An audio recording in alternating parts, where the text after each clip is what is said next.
everyone, and welcome to Once Upon a Time at the Oscars. The show that takes you through every Best Picture nominee from 1927 to today. I'm Kyle. I'm Ryan. Start applauding. Clap, clap, clap. We've made it. Wake up, Jackie Cooper. Yep. Oh, that's good. That's good. That's very good. So we are here. We've completed yet another Academy year. We've reached the end of April, which means we've reached the end of 1932. This is pretty surprising for me. Just looking at the nominees that we're talking about for Best Picture, it's kind of like this month has just flown by. Yeah. Like talking about Aerosmith, Bad Girl, The Champ. It's been a really eventful month. Not both good and bad, but both for the content that we've covered with these movies, but also we had some great interviews with Kim and Danny of Pre-Code Essentials. Yes. Really grateful for their expertise and what they brought on. It's been a really good month. It's crazy how fast it's flown by. Yeah. All of these years are getting faster and faster. I think they will continue. It might be that we're getting older, so it's just like, sure, go, go, go. Don't like that. But as far as the movies and stuff, we're covering more movies per month, I think. Yes. Especially moving forward. Yeah, next month especially. Yeah. What is it, 10? 10. It's so much. Yeah. But it has been a lot of fun. Like, this is maybe the first time so far on the show that I think I've given every movie we've covered at least 3 stars. I'd have to go back and check. Yeah, I guess I'll check too. Let me look at the list here.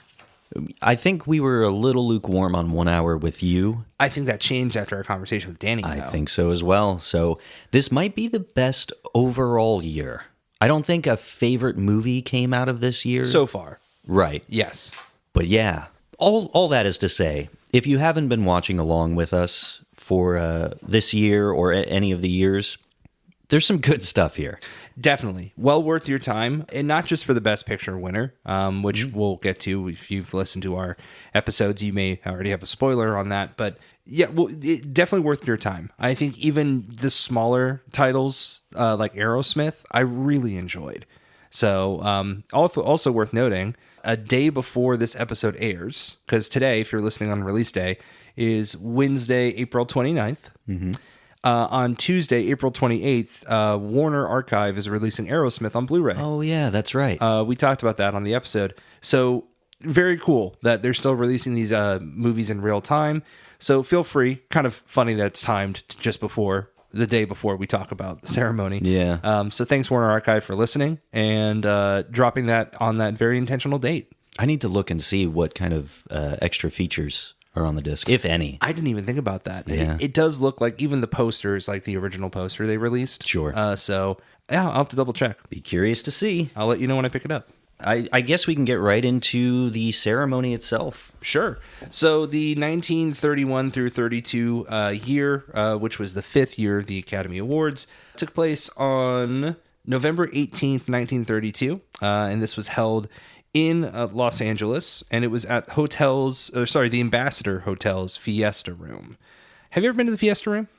No. I went to the Siesta Room. Oh. Yeah, it was pretty quiet, honestly. Yeah, that doesn't sound as much fun. It was peaceful. Siesta? Yeah. Yeah, I imagine. Yeah, man. What's a siesta? That's like a rest. Oh, I'm going to take a siesta. Like I'm going to take a nap. Yeah, okay. Okay. That's why the joke didn't land, because you didn't know what it was. I was like, siesta and fiesta sound way too close for that not to be the same thing. So. I was like, come on, man. No, I know nothing. Bone. I know fiesta. Yeah, well, good. Doesn't sound like as much as fiesta. It is, well, never mind. I won't go there. So, you're right that it was held in Los Angeles. I've also never been to the Fiesta Room or a Siesta Room, and that's the Ambassador Hotel. Interesting thing, this happened just after Franklin D. Roosevelt was elected, as the 32nd president of the United States. He wasn't there or anything. It was just like right after it happened. Maybe one of the next 8 Academy ceremonies, he'll be there. Probably. Right? More than likely. Yeah. I mean, the way it's worked out previously. And when it comes to hosts, we've been talking a lot about Conrad Nagel, and it's worth noting that he did not host this one. He was not brought in. In fact, instead, it was Lionel Barrymore of Grand Hotel fame came in and was hosting. A little peek behind the curtain for audience members at home. Ryan just said that Lionel Barrymore hosted the Academy Awards this year. However, if you're a fan of the show, you know that Ryan has the 70 years of the Oscars. You don't book. have to do that.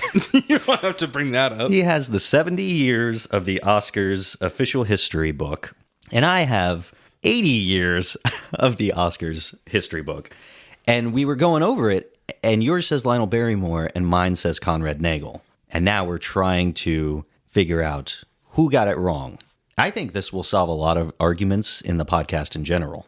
It will. 5th Academy Awards, Master of Ceremony. Okay, here we go. So for the pod, I'm going to assume that you included that bit you just said. Yeah. Okay.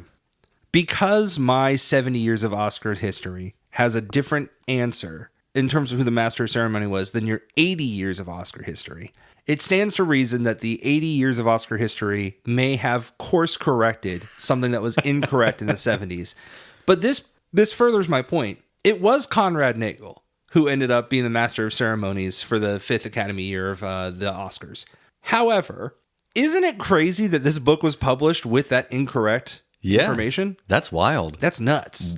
How do we trust anything now? What can we do? Research?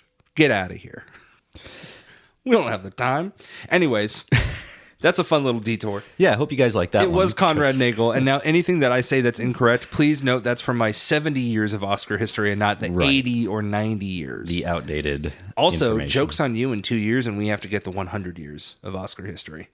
I'm going to find out that I've gotten everything wrong. It's going to be rough. So Conrad Nagel was the Master of Ceremonies, and worth mentioning that the most award-winning films here were The Champ and Bad Girl with 2 awards each. We'll get into the specific awards of what they won and what won Best Picture here momentarily. But kind of a historic year because we are continuing to add some categories that we haven't seen previously. And it was the introduction of an all-time classic character and an award given to the creator of that character. So kind of a historic year in that sense. Yeah. And this year, I was looking for like behind-the-scenes fun things like Jackie Cooper falling asleep and all of that. And I didn't find a lot of information on things like that. Well, who's going to fall asleep a year after Jackie Cooper does? Right. You can't. It's been done. It's been done. Come up with something new, Frederick March, Sleepy Boy. But this was a year of a lot of like, oh, this is the first time this many awards were given to this many films, blah, blah, those kind of statistics. Right. So it is going to feel a little bit like I'm reading off baseball stats, I think, at times. Let's go. But I'm excited. I do want to point out, too, because we're getting closer to this going away, this year was honoring films released between August 1st, 1931, and July 31st, 1932. Next year that we cover is the last year we do that. I'm so looking forward to It's that. going to be great. Because it's so difficult to, like, you'll notice on the pod, we try and say, like, the 5th, the 4th, the 3rd Academy year, because otherwise it gets way too complicated to say, well, where it's covering from 1931 to 1932, but it took place in 1930. Well, this was 2, but 3 generally is what happens. Yeah. So it's going to be much easier moving forward. So much nicer. And the last setup before we get into awards, this was honoring films across 10 categories, but there were subcategories here as well. So the big one, making things kind of complicated, is the addition of the short subjects category. Yes. Which was broken into 3 subcategories. Which is nice, because I think when you hear about like these categories being introduced, immediately it's, well, you know, like actor. Yeah, but what about supporting actor? We'll get there later. Right. But with short subjects, no, you're right. They started by putting them in different categories of cartoons, comedy, and novelty. Yeah. Kind of cool that they did that from the get-go, and it didn't take them years to kind of figure out, well, maybe we should separate these by their medium. But specifically comedy versus novelty. Interesting differentiation there. Cartoon makes perfect sense. Yeah, and I think we'll definitely get into it when we go over them, but I will say there's straight up cartoon, like Walt Disney cartoons, spoiler alert, and then the comedy was like a Laurel and Hardy sketch. Sure. But novelty is the differentiation that I was interested in the most. The novelty's weird. Yeah. I watched some of these. They're strange. Well, I'm interested in the titles them alone, but we'll get into them here in just a second. So let's go ahead and talk about the categories. Yeah. Want to start off by saying that the special award that's generally given out in these was given to Walt Disney, and specifically not just for his work in the cartoons, but for the creation of Mickey Mouse. Yeah. Now, this is obviously a big deal, not just, as you know, I'm a huge Disney guy, but also specifically Mickey Mouse himself, I think is the most awarded character in Oscars history in terms of like characters that received that award. That might be true. I don't know for sure. I believe that Walt Disney is the most awarded person. Yes, in Oscar I think history. that's what I mean, is that he won more Academy Awards than any other individual. Yeah. You're right. But in part of Mickey Mouse. So that's the Right. confusion. Sure. And, you say that you're a big Disney guy. Yeah. I grew up in Orlando, so... You might be a bigger Disney guy. Well, you might be into it more, but I think I've been, immersed in it. Subjected. Subjected's a great word. Yeah. I do like Disney. Yeah. I did get a little burnt out Sure. during the last years of living in Orlando. How can you not? Right. But I think that we're both we know a lot about Disney and Disney history, and we've spent a lot of our years just engaged with that media. You probably more so now, especially. I've fallen off the wagon in a big way. But this is a huge deal. This is a name that I would say most people know, Walt Disney, and a name that's just going to come back again and again and again. Yeah. I mean, it's kind of incredible how well this is aged, right? I mean, obviously they awarded this for the creation of Mickey Mouse, but the longevity that Mickey Mouse has had in 2026, let alone 1932, Yeah. kind of crazy. Yeah, and when you think about oh, look, he got this award for making this little mouse. And then now the box office smashes are the Marvel films, Yeah. which are owned by Disney. Or Star Wars is coming out in a couple of weeks, the Mandalorian. That's also And Disney Grogu. now. And Grogu, yeah. It became such a massive corporation and just entity. And it's almost everything that we see now is attached to Disney in some way. And Right. just like the quote says, it all started with a little mouse. Yep. And this is a perfect indicator of that. Yeah, I mean, what can you say about Walt Disney and Mickey Mouse? I mean, we can basically do a whole episode on it, but a special award went to Walt Disney for the creation of Mickey Mouse, and he did receive a statuette for that. Now, that takes us to short subjects, which you talked about. So, do you want to break down the cartoons, comedy, and novelty for us? Yeah. So we'll start with cartoons. We had Flowers and Trees, the Disney film. Mm-hmm. It's Got Me Again, a Schlesinger. Yep, got it. Warner Brothers, Merry Melodies cartoon, which was Merry Melodies early Warner Brothers? I don't know for sure. I'm not positive. I'll have to look that up. And Mickey's Orphans, another Disney film. Those are the three there. Interesting differentiation, though. Flowers and Trees was Disney under United Artists, and Mickey's Orphans was Disney under Columbia. So I wonder what the difference in branches was there. Who won that? Flowers and Trees. So this... I guess you couldn't say Disney either. You have to specify. Right. Right off the bat, we talk about Disney is the most nominated winning person. He just got 2 awards. Yeah. This first year that he shows up. Well, you're right. Special award and then the short subjects. Yeah. Insane. Next, we had the comedy category. That was The Loudmouth, Max Sennett, Paramount Publix. The Music Box, Hal Roach, MGM, Laurel and Hardy. Scratch as Can, RKO Radio, Headliner. The winner here was The Music Box, going to Laurel and Hardy. Mm-hmm. I have not seen that. I did see The Loudmouth when I was talking about how some of these are weird. The Loudmouth is some dude watching a sports game and just being obnoxious. Sounds appropriate. All of the reviews for that title, are at least. wow, this is what happens every time I go see a movie now. And I hate this. 1 star. Finally, Is that your review as well? it was pretty rough. Okay. It was pretty rough. Finally, we have the novelty category. Screen Souvenirs for Paramount Publix. Swing High, MGM Sports Champion. And Wrestling Swordfish for Max Sennett, Educational, Cannibals of the Deep. Can you explain a bit about novelty and what your understanding is about this classification? I think that I don't want to say they're documentary films, but I think they are just, hey, here's this short film of something Nonfiction. happening. Yeah. Okay. I don't even know if that's true. I mean, screen souvenirs, maybe I can see that. Swing High, no way I was getting there. Wrestling Swordfish definitely sounds like what's that about? Well, You'll never guess. check it out. I think I watched Screen Souvenirs, and they were little drama shorts. Oh, interesting. So I don't think it's even nonfiction. I think they're just, hey, you want to watch something that's not a cartoon, but also not funny? Wrestling this is swordfish for sounds you. hilarious, though. It does. Unless someone gets impaled, in which case that's a real likelihood. I think that's actually a lost film, which is crazy because it won. Love to see it. So there you go. Wait, would I? I think I would. Listen, Warner Archive, I know we praised you at the beginning of this, but Maybe one of the special features on Aerosmith, is wrestling swordfish. is wrestling swordfish. It could be. Who's to say? So, I mean, beyond Disney being the big winner here, and maybe Laurel and Hardy, it's exciting to see short films being recognized, and this will stick with us all the way to the modern day. Categories will change a little bit. Of course. But this is definitely like the, okay, yay. I think this is how people feel in the modern day Oscars for short subject. Yeah, definitely. Not a lot of people are checking them out.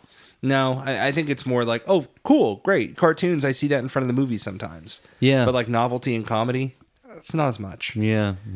That leads us to sound recording. So for sound recording, the nominees were MGM Studio Sound Department, Paramount Public's Studio Sound Department, RKO Radio Studio Sound Department, and Warner Brothers' First National, you guessed it, Studio Sound Department. The winner here was Paramount Publics. And let's talk through some of the movies that were at least nominated that we saw from Paramount Publics this year.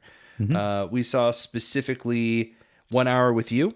We saw Shanghai Express. We saw The Smiling Lieutenant. Just with those examples alone, to you, does that stand out as like the clear winner? Yeah, I'd say so. I mean, you have two musicals there. Yeah. You have Shanghai Express, which was incredible with the train sounds and everything else. I will say also you have Dr. Jekyll and Mr. Hyde. True, which was also a heavy hitter here. Yeah, I mean, you've got massive, massive films. So it makes sense just by the numbers, I would say, that they're putting out so much. I'd agree with you, especially the musicals. Yeah. That makes perfect sense of how they got their sound recording on that. It is funny to just be like, hey, studio department, here you go. Yeah. I wonder when that'll go away and they'll go back to just specific films. I imagine when the studios aren't making as many movies. Yeah. Because at this point, right there, 4.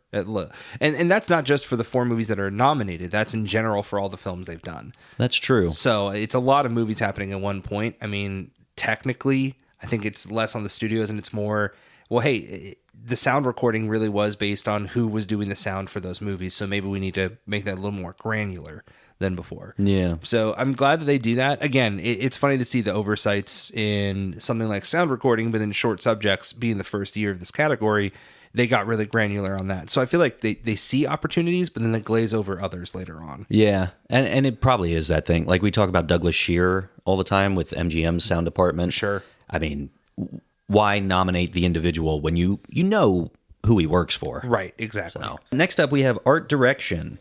3 films here. À nous la liberté, film Sonoris Tobis, Harold Oughton, French, Lazarus Mearson. That's so many names to just list out. Hopefully Yeah. you guys understand what's going on. Aerosmith for Goldwyn, United Artist, Richard Day, and Transatlantic for Fox and Gordon Wiles. The winner here was Transatlantic, going to Fox Studio, which we watched one Fox film this year. We did. We watched one Fox film. That was Aerosmith. No, Bad Girl. Bad Girl. You're Yeah. right. Sorry. Aerosmith was Goldwyn. But I wanted to talk about Aerosmith here because art direction we highlighted a lot in our Aerosmith episodes. Specifically, the city skyline, like the building design.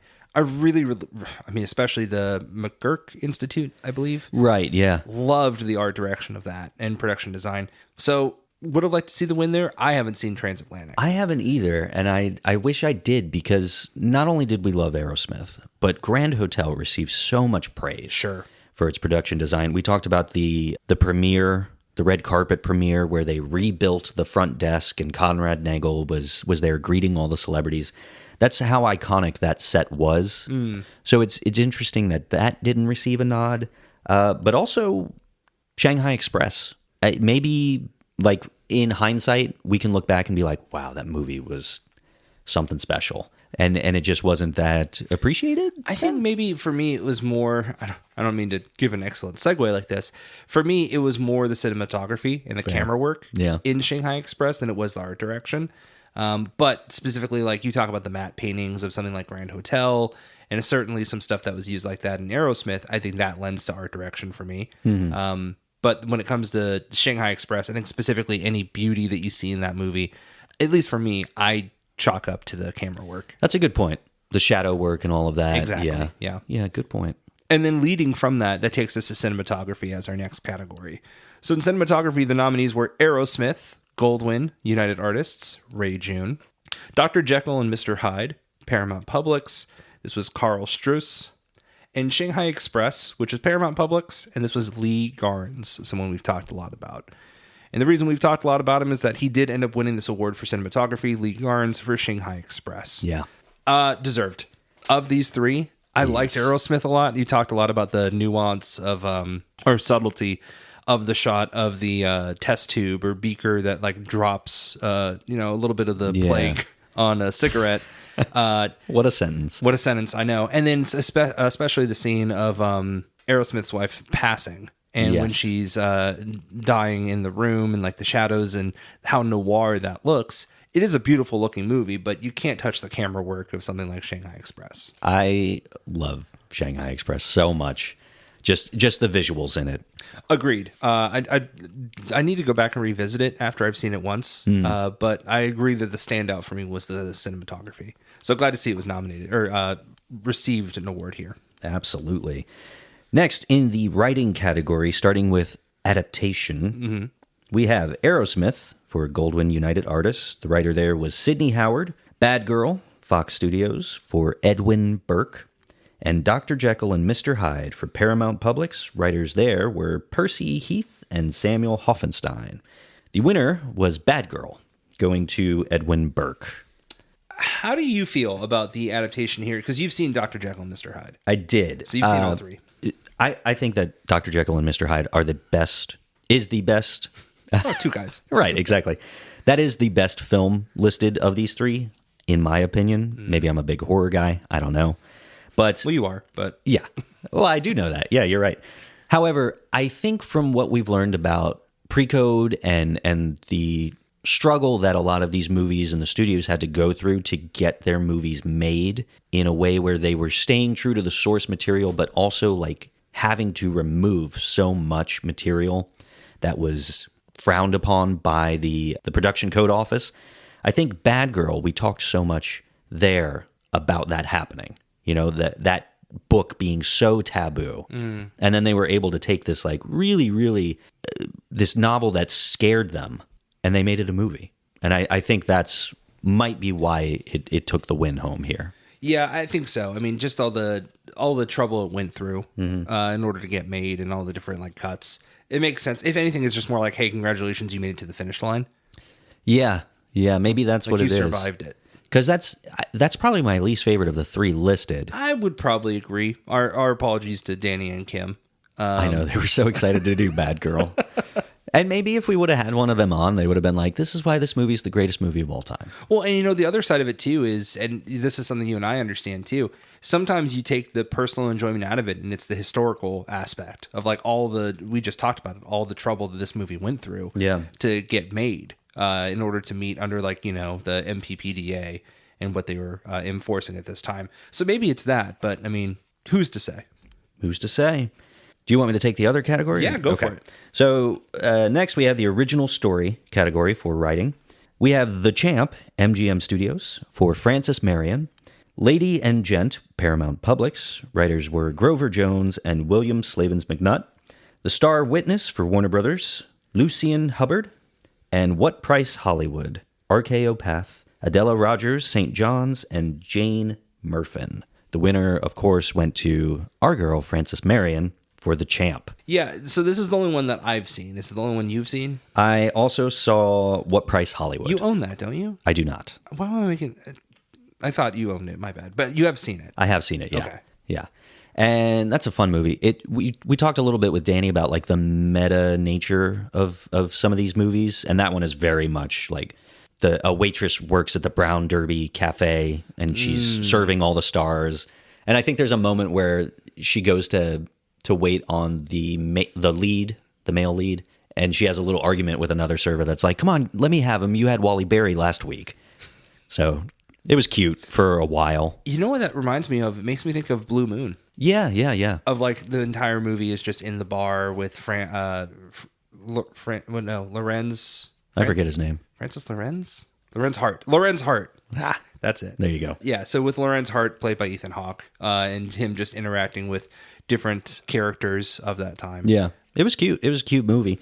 However, I will say, The Champ, Yeah. that's a solid movie.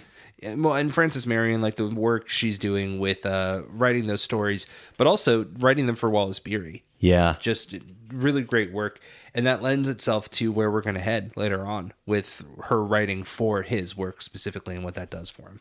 So that takes us to direction. Direction, the nominees are Frank Borzage for Bad Girl on behalf of Fox, King Vidor for The Champ on behalf of MGM, and Joseph von Sternberg for Shanghai Express on behalf of Paramount Publix. Yeah. So before we even get into the winner here, you personally, we've covered all three of these films. What do you think stands out for you in terms of who you personally, you are the Academy, who are you awarding for Best Direction? I think it's tough because as much as I like Shanghai Express, I do feel like that relies so much on the visuals, and Shanghai Express did win the cinematography. Right. But as far as taking, again, kind of what's the word when you can't bring a book to the screen? Adaptation? Yeah, like an unadaptable Yes. source material and bring it to the screen. And also get like solid performances out of your cast, like memorable performances. I think that Frank Borzage here does have a bit of an upper hand with Bad Girl. And the Academy agrees with you because Bad Girl did take the win. Well, specifically Frank Borzage did for Bad Girl. I think you're right. I think there's a lot of technical aspects behind that and not just, hey, this is like the best looking movie. Because you're right, that's cinematography.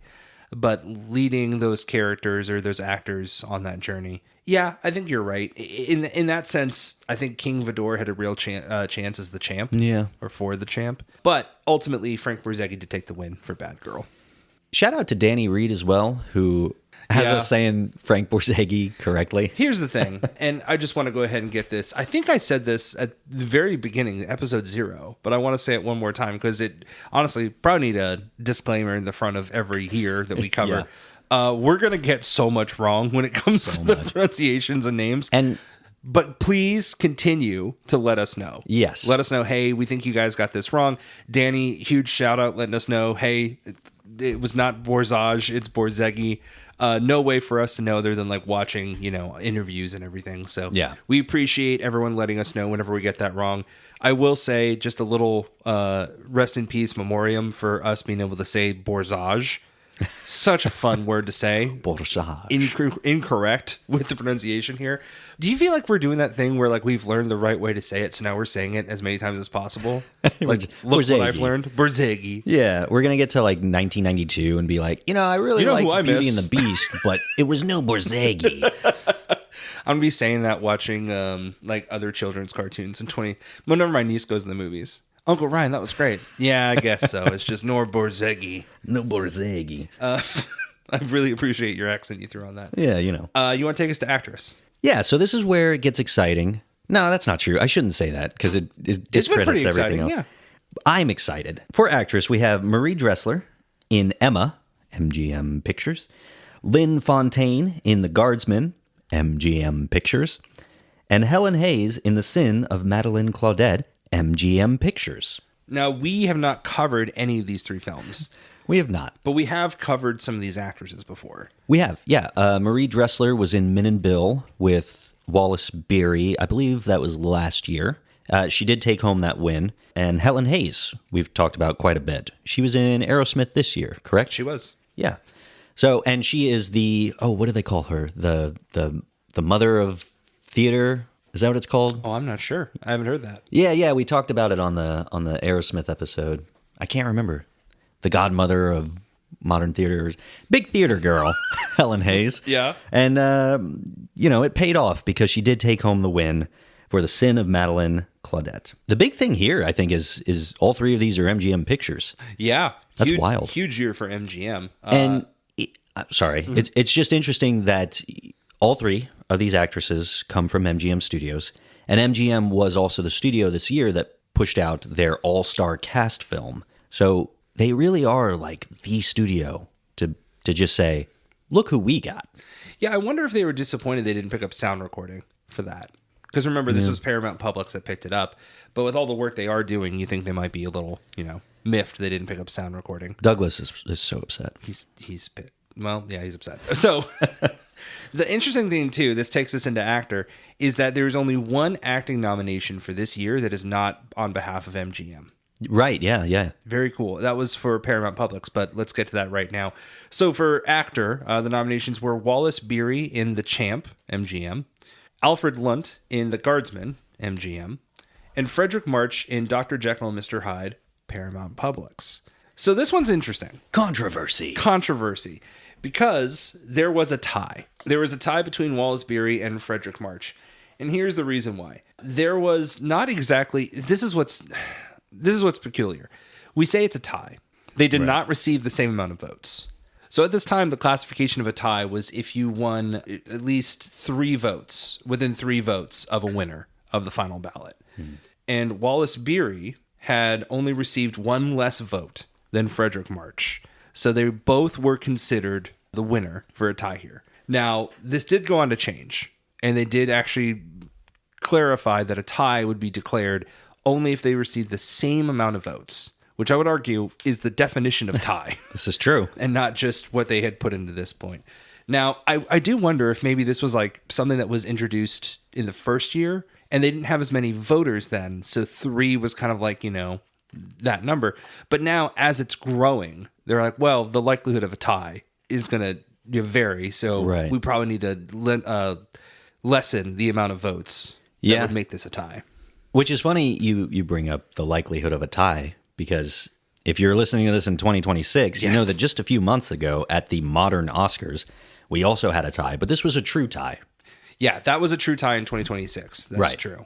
Here it was with 1 less vote. But this kind of highlighted the flaws in the rules for that. So Wallace Beery and Frederick March ended up taking the win on this. Something we learned from the book that we both have different versions of, some better than others, who's to say, is that at the same time that Frederick March and Wallace Beery were accepting these awards, they had also just adopted children. Yeah. And Frederick March highlighted this in his speech, where he's like, what a coincidence that we're both receiving this award at the same time. We both thought that this was going to lead to like him making not a joke, but like, hey, look at this. We gained awards, but we also gained children. And so I'm like, oh, what a cute thing. But no, he's like, hey, that's interesting. Just left it at that. I really think it is a thing where he must have had like a kid hanging off his arm while he said it. Maybe, but here's the exact quote. Under the circumstances, it seems a little odd that Wally and I were both given awards for the best male performance of the year. That's it. What circumstances, Frederick? Well, I need some context. Right. You think it's not like there's a chyron at the bottom. Again, this isn't like televised like that yet. There's not a chyron at the bottom to be like both, or an announcer overhead to be like, both Wallace Beery and Frederick March have just recently adopted children. Right. Because also, why would they want that out there? Mm-hmm. Not that it's a shameful thing, but like that's a personal thing that you normally wouldn't want. Like, hey, I just had a kid. You should announce that right here. Sure. So, anyways, interesting thing. But the tie for Best Actor was between Wallace Beery for The Champ and Frederick March for Dr. Jekyll and Mr. Hyde. And I do want to point out that means that technically, if you eliminate that rule, Frederick March was the true winner that night. True. And I will say, he deserves it a little bit more. He is so good in Dr. Jekyll and Mr. Hyde. We kind of joked about this off pod, but I do think it's really funny if Frederick March tells people, well, hey, I won an award for Best Actor for Dr. Jekyll and Mr. Hyde. It was technically a tie. And everyone's like, oh, yeah, one for Dr. Jekyll and one for Mr. Hyde, right? No, Wallace Beery. You're right, yeah. Who? Me? Who, me? The other thing I was going to say, too, is because there were a limited number of statuettes, yes, and there was a tie here, they were 1 short by the end of the night. By theory, I think they should have given, because he had 1 more vote, give Frederick March the award, the statuette, but then make sure that you give Wallace Beery Frederick March's adopted child. There you go. I think that's the fair thing to do. I would say so. He gets 2. He gets 2 kids. I tried to look up like who didn't receive an actual statue, and I couldn't find it. I assume it was Beery, but somehow I can't imagine he was like, yeah, that's fine. Yeah, okay. Yeah, whatever. Well, that's probably the night that he was like, and add my clause that if I'm ever in a movie with Frederick March, we can't zoom in on his face. Oh, man. Do you think that fired him up after everything we know about him? I kind of feel like it had to have. I would love Maybe they to got know. him. Hopefully they got him one afterwards. Because again, like if you're going to say it's a tie, then he needs to get an award. Right. If not that night, at least mailed to him. Yes, for sure. That's so curious. Interesting differentiation. Yeah. And that takes us to our final category of Best Picture or Outstanding Production. The big one. You want to take us through these? For Outstanding Production, rather, we have Aerosmith, Goldwyn United Artist, Bad Girl, Fox the Champ, MGM, 5-Star Final, First National, Grand Hotel, MGM, 1 Hour with You, Paramount Publix, Shanghai Express, Paramount Publix, and The Smiling Lieutenant, Paramount Publix. And the winner is Grand Hotel, MGM Studios. So we did talk about how Grand Hotel was the Best Picture winner on our Grand Hotel episode, but also that it's interesting because it was the only Best Picture winner to not have any kind of, separate nomination, acting nomination, anything like that. It was only nominated for Best Picture. Yep, and that's the only time that's ever happened, and I think the only time it ever will. I really feel that way. I feel like where we are now, we highlighted this a lot when we covered the 2026 broadcast, or the lead up to it. But technically what you'll see now is whenever there's Best Picture nominations, they'll kind of have to earn their nomination with the other nominations that came before, whether it be technical or I'm going to say front of house, but like acting, directing, cinematography. Mm-hmm. That's technically what you see now. Even F1 that got its way in here through like sound and visual effects, that then helps lead its case of, okay, now you'll get Best Picture.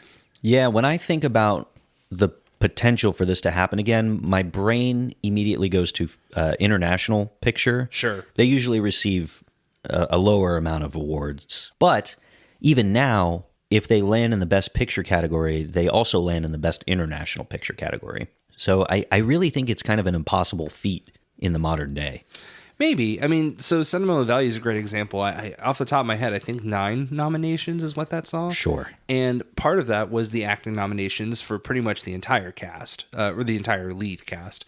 And then another part of that is that it's nominated for international feature. Mm-hmm. So that's doubling up its, not chances, but its nominations alone. Yeah. So it is interesting to see that kind of happen. And I'm with you. I don't ever want to say never with the Academy, but pretty unlikely, because if they are considering it for Best Picture, that means they're saying, well, the acting was really good. We'd probably give it some acting nominations. The cinematography was incredible. We're giving some nominations there. So I agree with you. I think it's more kind of an indicator of the times, how early we were into this process. Yeah. Just everything about the Academy has changed so much. Right. So this is where I think we get into kind of like the baseball statistics. Hit us with the stats. So what I read, this is the first time, there were 3 total times, where 2 non-Best Picture nominees won more than a Best Picture nominee. I know that sounds confusing, but Dr. Jekyll and Mr. Hyde and The Guardsman won more awards than the Best Picture winner. Copy. Because Grand Hotel only won 1 award. Right. It was only nominated for 1 award. And that's one of those stats where it feels like, oh, we're just kind of reaching for fun little things to talk about. As far as statistics go, I agree, but it does say that's the first time of 3. And that's another thing where like, yeah, that's probably not going to happen a lot. So I think it just further highlights the way the Academy existed in these early years and how just weird circumstances would show up. Yeah, it's, also it's worth mentioning that this is the 5th year of the Academy Awards that we're covering. So there will continue to be firsts like this. I think that the firsts that come in like the 10th, 20th, and then, further on like 60th and 70th years, I think that's when it gets really interesting because we've seen something happen that hasn't happened in all of that history before. So while it's still worth noting, I do think it's going to carry some more weight as we continue. Yeah, for sure. Another one, Wallace Beery is one of 2 people to win an acting Oscar for a non-Best Picture winner, The Champ, while also starring in the Best Picture winner, Grand Hotel. That's true. Which, again, it's such an obscure stat, but it is kind of interesting. hey, it's me, Wallace Beery. I won Best Actor, not for Grand Hotel. Yeah, I think you asked earlier if he was like miffed by this, if he was really bothered by it. And it's interesting. I think he's a really big name, obviously, undeniable. But at the same time, it feels like the spotlight isn't really on him, right? Like he's winning Best Actor, but he's sharing it with Frederick March, and technically Frederick March had one more vote than he did. So in theory, he has a little bit more of a leg up on him than he does. And then he stars in the Best Picture winner, but he's not the lead. Right. So, and he wasn't nominated for that film.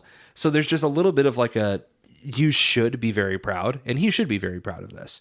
But you have a sneaking suspicion that it's the whole like, well, I'm not like at the front of this. And maybe we wouldn't think that if we didn't have all the behind the scenes knowledge of like, the clauses and the contracts that he puts into his contracts.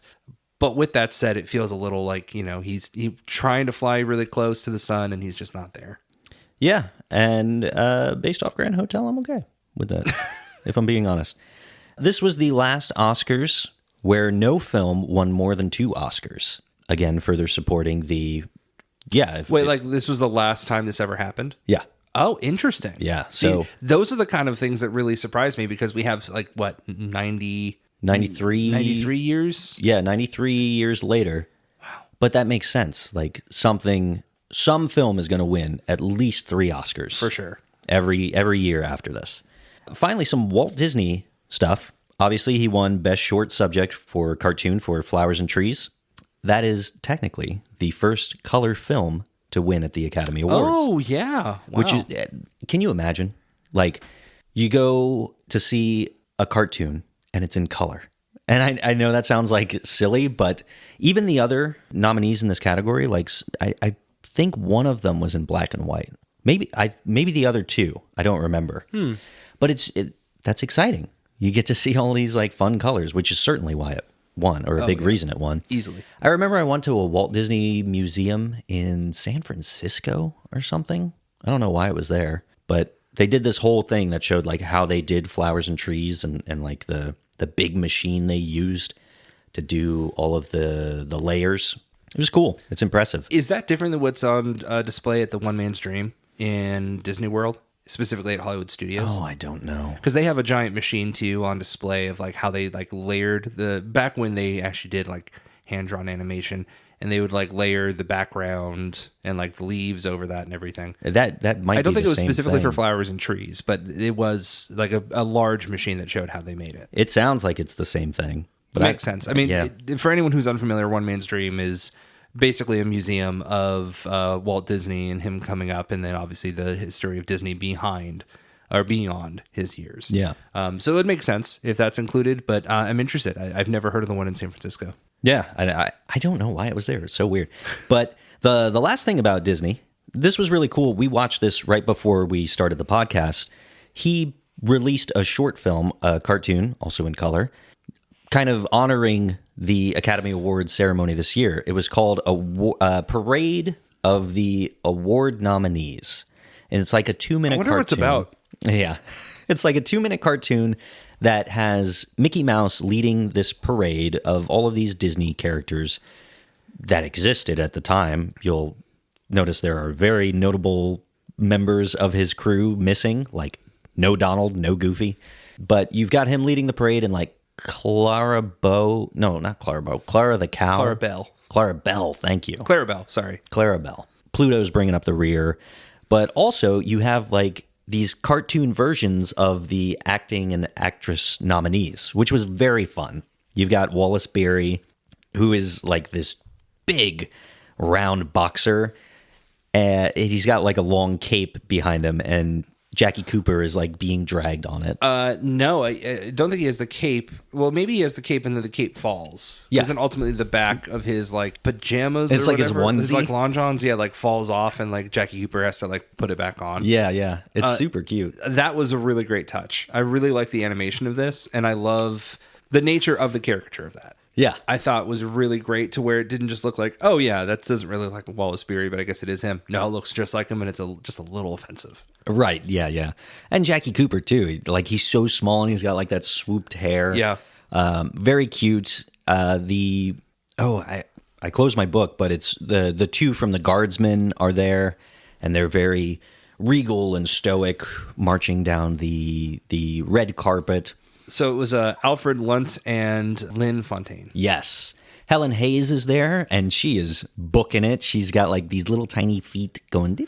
And it's the oldest version of her. I imagine the movie takes place over a period of time. Yeah. And it's when she has like gray hair and a little older in life. Yes. And we both thought it was very funny how she was just booking it. She was moving so fast. Worth mentioning that Alfred Lunt had like a real stride to the way he walked. Yeah. This is what I love about Disney is that, at least animation in general, is that it wasn't just, okay, this is supposed to be Wallace Beery, get off screen. You capture their look, but you also capture their likeness. Yes. And they captured a lot of Jackie Cooper's likeness and like the way he moved. Not even just himself, but his character in the movie. And they did a similar thing with Alfred Lunt with his stride. Did a similar thing with Helen Hayes with the way she walked there. And then the only one that we haven't mentioned would be... Two. There's two. We did have Marie Dressler. You're right. Marie Dressler in Emma, which I'm not as familiar, so I couldn't comment on that. Either. Yeah. But I mean, she was carrying a lot with her. Yeah, she was dragging a suitcase kite? and I think it was a corset. Okay. Yeah. And an it had alarm clock. Alarm clock, yeah. Interesting. And then that, of course, leaves Frederick March in Dr. Jekyll and Mr. Hyde. And that was very cool to see the transformation. Yeah. And then you pointed out, pretty grotesque of a transformation for something like Disney back then. Yeah, it was a little spooky. But it was just very cute. And it kind of made me think about the way the Oscars open now with kind of like a montage of all the movies. You think about the Conan O'Brien-led Oscars this year. Yes. And him showing up dressed as... Aunt Gladys. Aunt Gladys, thank you so much, in all of these movies. Sinners, he shows up at the door and all of that. And he's in a therapy session for... not therapy session, but he's talking with Gustav Borg in Sentimental Value. Yeah. And it's just very similar to that, I think, where it's hey, here's something, if you're a fan of what we're about to do, the Academy Awards, and you've watched these movies, here's a little treat for you. So I thought that was cool. I thought it was cool that Walt Disney put it together, and he was not only honored and recognized at this ceremony, but he also won like legitimately as well. So overall, just very cool. I like this year. Wish we still did stuff like that. I do too. That'd be a lot of fun to still see, like, because clearly it didn't take them all that time. You know, the nominations didn't come out a year ahead of time for them to make this. Like, they were able to do it pretty quickly. So Walt Disney for you. Man, I miss it. So this is the portion of the episode where we talk about the questions that we received for this Oscar year. And we did receive a question, and this one comes from our close friend and member of the Discord, Ashton. Ashton has asked us the following question. Here's the fun thing. You don't know this. I don't. So we're going to have to answer this very transparently with no research. I'm ready. Here's the question. Ash writes, now that you've gone through 5 years of nominations, what have you noticed about the way the films are evolving in regard to basic filmmaking elements? Directing, cinematography, script, shot selection, even acting. Anything of note? I've had a little time to see this question, so I'll go ahead and fire off while you're thinking about that. But I think there's some obvious growth, right? Sound obviously being a big part of that. Mm-hmm. Seeing where we've come from, just a little bit of a spoiler. Next month, we're going to talk about A Farewell to Arms, which is a follow-up from Bad Girl this year from Frank Borzage. And that comes from the same director, Frank Borzage, who did Seventh Heaven. And we see the evolution from something like Seventh Heaven to A Farewell to Arms. And while I have some opinions on that I'll share in that episode, it's staggering to see like where we've come since then. Mm-hmm. There's actually a scene that's really similar in Seventh Heaven than Farewell to Arms, where we see an actor who is about to get onto a boat in the water. And that to me felt like, well, if we just do a side-by-side comparison of what we saw similarly to Seventh Heaven, we've come so far. And granted, we still have so far to go, but just in the sound recording, like there's the main thing I keep thinking back to is in like Grand Hotel. Like just this year alone, seeing that shot of, we talked about the circular nature of the lobby and the hotel itself in the Grand Hotel, but even in the front desk section, we see the camera that can kind of like spin to kind of look around at all times. Mm. And that's one thing. Another is to have the actors picked up on the microphone. So if you can do that while you're moving the camera, there's so many like great feats to that. I also think that my favorite thing, and something I've enjoyed talking about with you a lot, is the cinematography and having the ability to now kind of like story or tell some story in the camera and not just have it be, okay, well, we have them acting, but also what is the script going to say? What kind of title cards are we going to have up here? I think it's really notable, and I'm excited to see where this goes. I mean, we know where it goes, but I'm excited to see the continued evolution of this, of the cinematography, and how the camera is now an additional tool, not just in capturing the image, but what's the intentionality of that image. Yeah. I think that's something I've really, really enjoyed, and I've seen evolve from like, you know, the silent films where Seventh Heaven has that great tracking shot you talked about of like starting at the bottom and moving all the way up as they climb up the stairs. But we didn't see a ton of that. And now we're seeing more often in like Shanghai Express, a little bit of Aerosmith, the reflection of his wife in the door when he's looking at work and then sees the reminder of his love life. Mm-hmm. There's a lot of great storytelling that's happening off mic as well that I'm really enjoying. So I think cinematography is probably my first thing. But I mean, you can't not talk about acting in the change from silent film to talkies. Yeah. No, 100%. I feel very similar to you. Like with sound being a new thing still, it's very cool that you get to see the evolution of that, you know, and the way the camera is able to move and do more because they understand where to place mics and how to get quality sound while not sacrificing the mobility of the camera. And we harped on Disraeli for so long, and that was such a great example of like, okay, here's a stage play, and we're just going to set the camera up and film the stage play. And now, even when these movies have kind of a generic stage play kind of story, you're getting it filmed in a way that, like, now you're watching a movie. You're not just sitting there watching a play. And that has been exciting to see that evolution. When you talk about kind of the evolution of directors and filmmakers, I think it's cool that Borzage is going to be a great example of like how we see him grow and evolve. But because it's so early in the medium's life in general, as you see the individual director evolve, you also see directors kind of learn from other people. Yes. And they're trying new things or they're utilizing techniques that they saw from somebody else, from another studio or whatever. You're seeing influences from certain studios and their films kind of bleed into others. The Universal horror movies are such a big deal right now, and you're starting to see a little bit of horror kind of leak into other movies. Smiling Through, that we're covering next year, I think that has a good example of like some of that horror kind of bleeding into certain parts of the movie. So I think that's cool, seeing how everybody's excited to be making movies right now, and they're excited to see like the change and the growth. But then also they're trying really, really hard to get people to go to the movies. And I think we're kind of coming to a peak on this roller coaster ride where the studios are bringing people into the movies by showing them sex and violence and vulgarity because they know it's going to draw in a crowd during this Depression era when nobody can afford to go to the movies. And we're getting so close to the end of that pre-code era. And I'm like, I've said it so many times, I'm scared to see what happens after this. But I think for me, that's been the exciting part, is seeing just such massive growth in every element of filmmaking right now. I don't think that we see that now in the modern era, like that rapid level of just growth and expansion and development as like an art form. Yeah, I think you're right. I mean, you know, I can pinpoint cinematography specifically, but you're right in, you know, the categories that Ashton had mentioned, where directing, cinematography, script, shot selection, even acting. I think across the board, you see an obvious growth in just those 5 years, right? I mean, it's something that I think will continue over time too. But for me specifically, just kind of seeing like, you're right, the inspiration of like, oh, I didn't know you could do that with a camera. Let me try doing the same thing. The innovative nature of this. I mean, we're talking about like how doing, you know, I would say probably the second year of the Oscars, I think, was my least favorite so far, because what we saw was the transitional period. Yeah. And it was, hey, now technically we can do this. Oh, great. So it sounds good. That's not what I said. I said we can capture sound.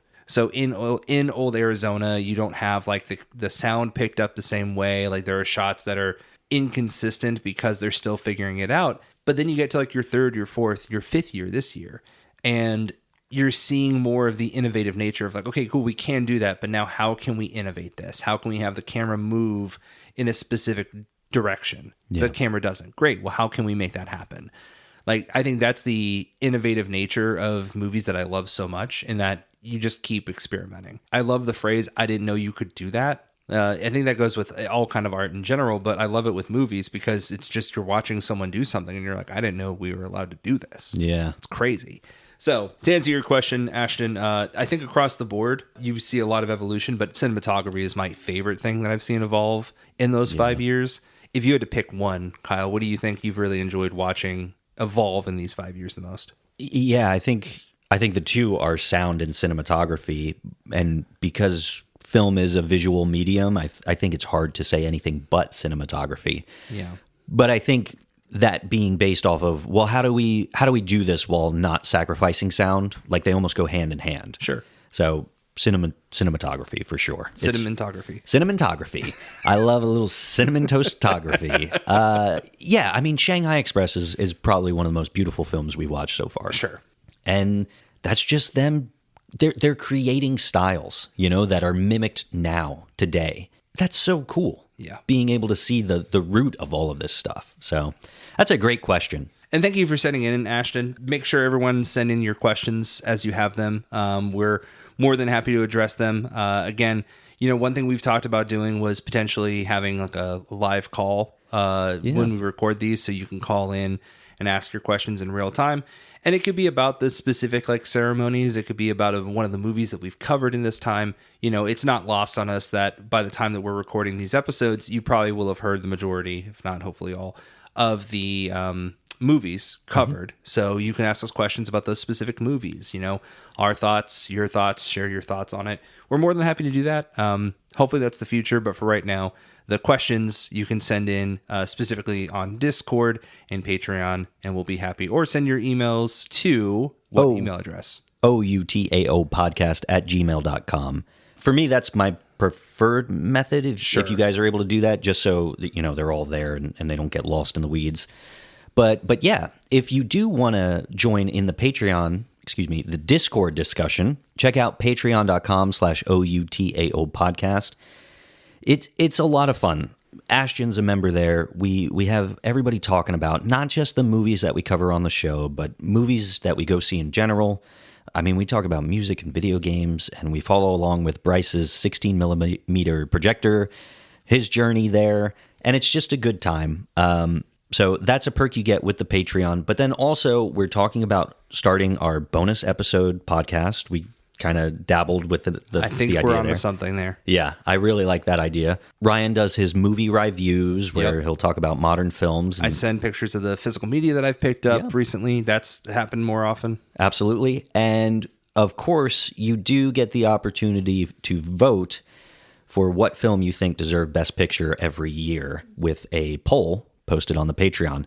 I do have the results of that poll for this year. Here we go. Drum roll. Everyone. Nobody voted. Yep. So just real quick, we don't have to talk a long time about this, but what would be your vote for what you think deserved Best Picture this year? Oh, boy. I think my first thought would go to either 5-Star Final or The Smiling Lieutenant. Mm-hmm. I think 5-Star Final is probably my 5-Star Final answer. I really enjoyed that a lot. I thought that had just about everything I was looking for in terms of cinematography, storytelling. It feels a little derivative of what we previously saw with the front page, but just a little bit. Not like to a point where I disliked it, but it just felt very familiar. A big issue with that is that I shouldn't say issue, but a big contributor to that is that we're watching these so close to each other. Sure. Right? Otherwise, there'd be a whole year in between this. For us, it was a month. So maybe that's the only downside that I have to 5-Star Final, but otherwise, I really enjoyed that. Yeah. And then, of course, Smiling Lieutenant, I think, is just on the complete opposite side of the coin of the kind of movie that it is. The musical aspect, I really liked it a lot. I'm probably going to go 5-Star Final, which I think is similar to what you're feeling. Shanghai Express. Oh, for you, it's Shanghai Express. Yeah, yeah. Interesting. I just think it's doing such unique, creative things. And I think it's almost one of those, I don't think this would win, but this is what I definitely would want to win. It's what you would have voted for. Yes. Yeah. Yeah. It's gorgeous. I would say you're right. I mean, Shanghai Express, I can't say I enjoyed it as much as you did, but certainly you can't downplay its success. And I mean, you're right. It's cinematography. It's probably the most beautiful movie of this year. Yeah. But in terms of cinematography, but I'd say 5-star final for me. And you would say Shanghai Express, which is why we have these polls. Yeah, yeah. So again, if you want to vote on that, check out patreon.com/OUTAO podcast. I do want to hype up next year. So we're moving on to the 6th Academy year. There are 10 films nominated. So if you do want to be a part of that, our first episode is dropping May 1st. We'll be covering Smilin' Through. Right now, it looks like that's available to rent on VOD, and it might be available on Prime Video. I'm excited for this year. I think that what we've seen so far, peek behind the curtain, it's going to be another good year. And there's going to be a lot to talk about. And we'd love to have you guys along for the ride.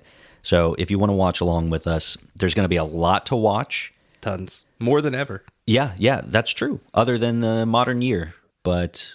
well, more than so far. Yeah. The most so far in the year of 1933. Yes. So, but if you do want to keep up, I'm going to be posting more often on the social medias where you can watch these films and what we'll be covering on a week-to-week basis. Because we do want you guys to tag along. It's so much fun seeing these in real time and getting an opportunity to speak with you on the films. Right.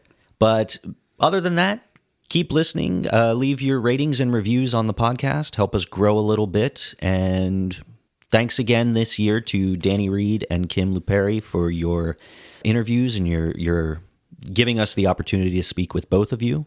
Make sure you pick up Pre-Code Essentials. Yeah. At your local bookstores or on their website. It is full, and it won't be the last time that we talk about their work on that because they are covering up until, of course, the code. So lots of films to come, and they are doing great work on that. Yeah. I'm so happy we got to speak with them. Yeah, for sure.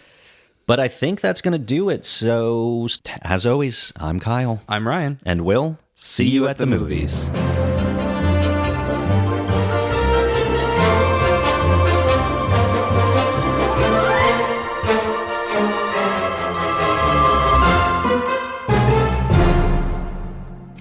Are you on the right page? Yeah. Right? The 5th year? Yeah. We got the same image. Look. See? Dr. Where does Jekyll it Mr. Hyde. say? Second paragraph. The banquet, 32nd, in a landslide victory, Conrad Nagel was master of ceremonies. What? Yours says Lionel Barrymore? Yeah, dude. The previous year's Best Actor winner, Lionel Barrymore, was Master of Ceremonies, and the most honored films were The Champ and Bad Girl, 2 awards each. Where do you see Conrad Nagel? After the Roosevelt thing, Yeah. in a landslide victory, Conrad Nagel was master of ceremonies, and the most honored films were The Champ and Bad Girl. Did they get this wrong and they recorrected it in 80? Because I it says think Lionel so. Barrymore right here. I think that's what Holy it is. we got to look this up.